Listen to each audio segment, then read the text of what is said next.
Good morning. Today I'm gonna show you what's inside my ref. This is the door and we have our pictures. That's my daughter, Yasman. This is Kundura. We bought this for about 14,000 pesos.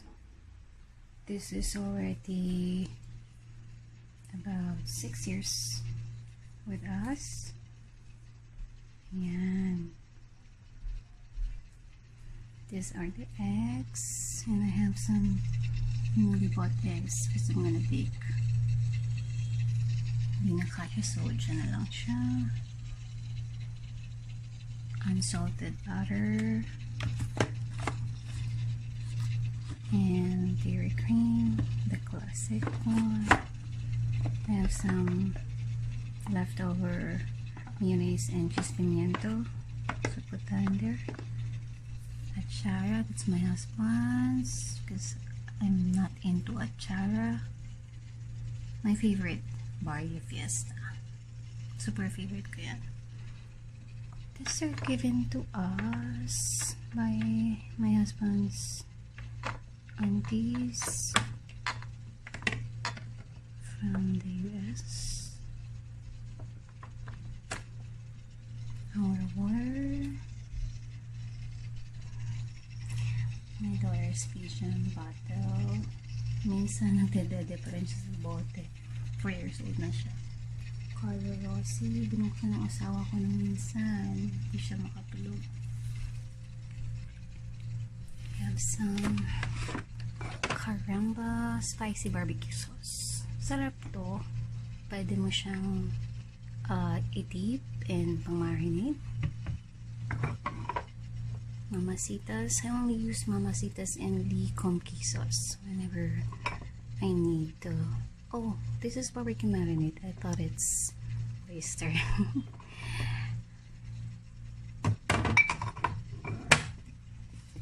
Pancake syrup, Clara Ole. Smuckers is from my husband's auntie from US as well.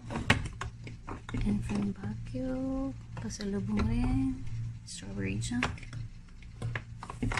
Oh, this pesto sauce is from Sandwich Guy. Sarap to. I bought this sale, 89 pesos lang. Pero their regular price is 220.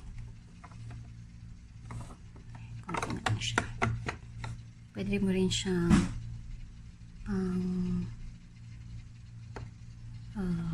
sandwich. Pickled relish. Hoisin sauce. My daughter's vitamins. Cherry for it. Saving. I have some barbecue sticks here. And inside are vegetables.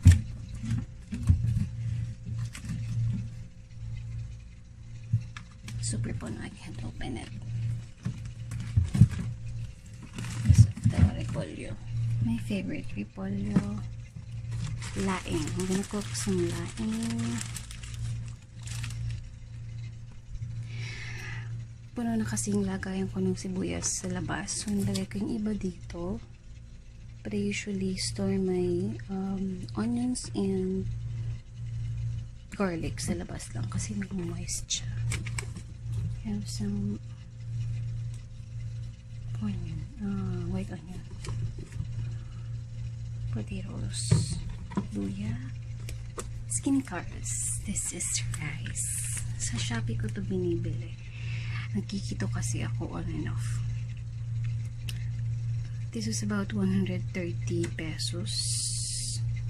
And this is rice.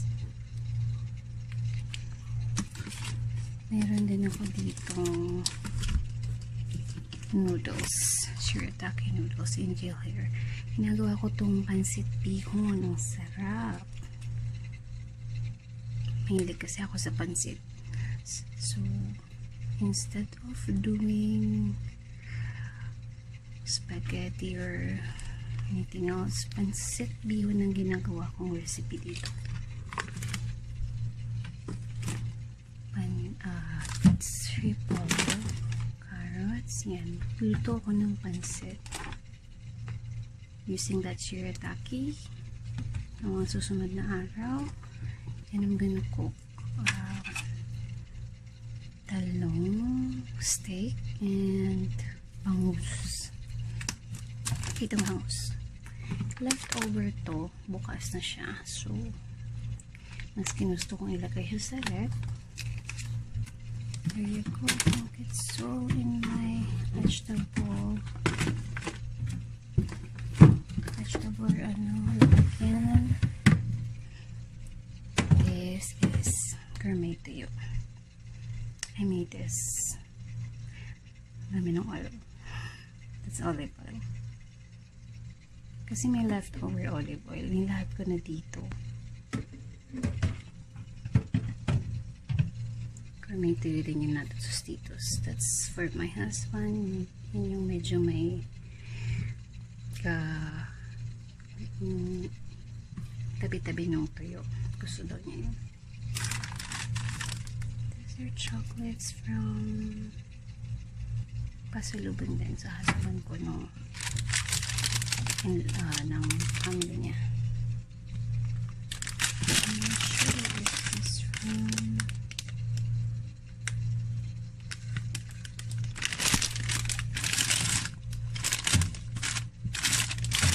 and I have apple cider vinegar here. Iniinom ko lang siya with water. Palose weight. This is about 200 plus.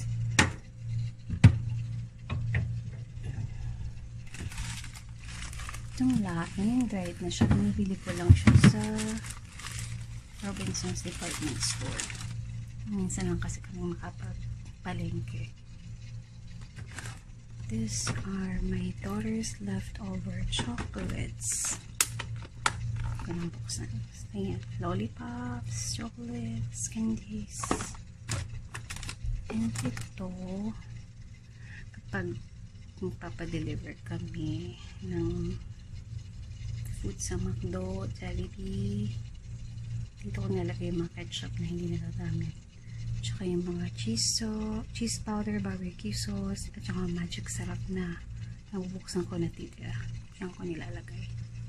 Pati yung mga soy sauce, hot sauce, dyan.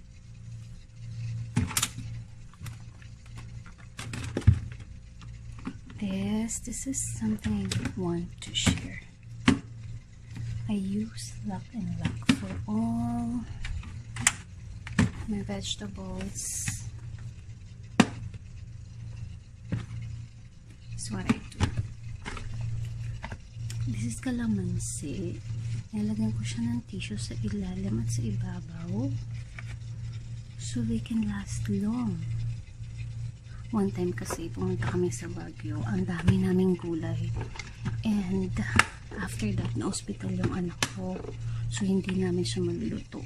1 week kami sa hospital. Tapos naalala ko yung nabasa ko noon kung paano mag-last ng long yung gulay. You have to put it in a tight container. So, Luck and Luck is the best option para it could last long. When we get back, 1 week after ng hospital ng anak ko, all the vegetables from Baguio are still parang fresh pa din sila. As in, naglalast siya ng mga 2 weeks or more sa Luck and Luck. Ito yung mga siling labuya and siling cream. Tatagal yan, mga 3 weeks. This was actually yung sili. Mga 3 weeks na talaga ito. Galing pa yan sa Pangasinan. Kinuha ng asawa ko doon. Taga doon ng asawa ko sa Pangasinan. Dito naman sa chiller. My favorite Tropicana Twister. My daughter, Hello Kitty Battle. Favorite ni Habi, Right and Light. 22 pesos sa 7-Eleven. If you buy it sa grocery, mga 15 pesos lang siya.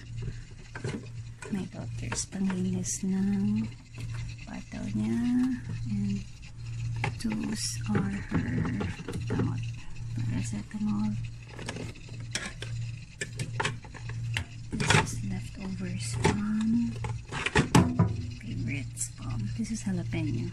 Nag-buy one take one sa Robinson's department store a few months ago. And ang dami ko talagang binili. Binigyan ko yung mga iba kong kapatid. Actually, binili nila. Binigyan ko yung sister-in-law ko, yung mother-in-law ko. At yan, pinapangbaon namin sa office. Ang dami namin, as in hanggang ngayon meron pa siya. Isang bottle, isang can pa. This is leftover cheese, Eden cheese. Ang dynamite cheese stick kami minsan ni Habi. Ice gel pack. I use this sa breast milk ko noon.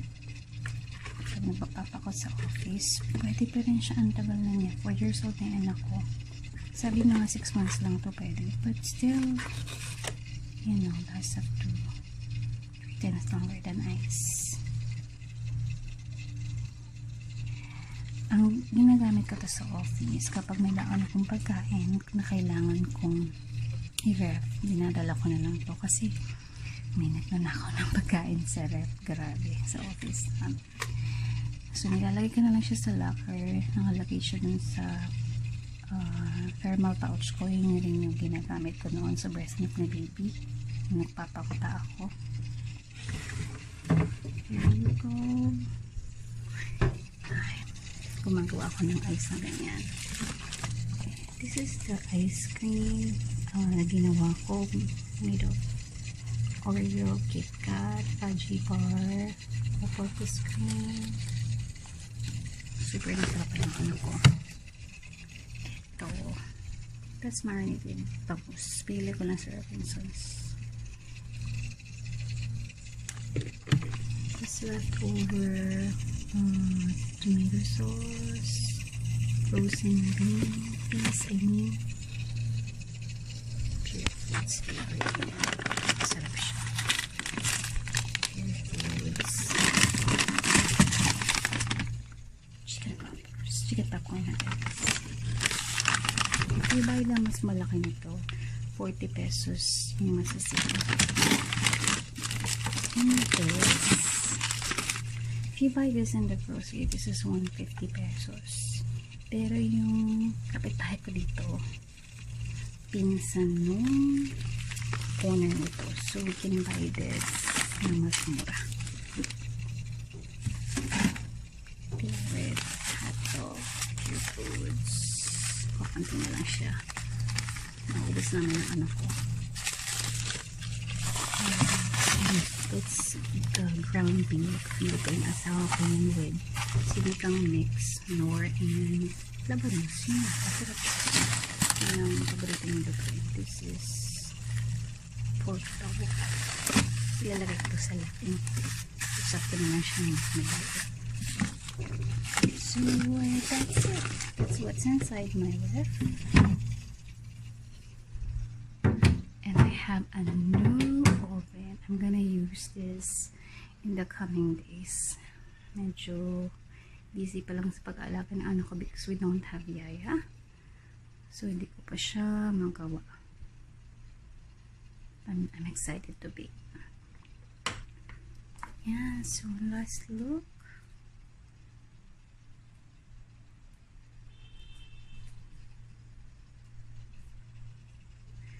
By the way, kapag nagbubukas ako ng ref, naka-on lang siya. Unlike, I mean, kapag may ice cream, doon ko lang siya kinu-coolest. Yan yung ice cream na nabibili. Thank you for watching.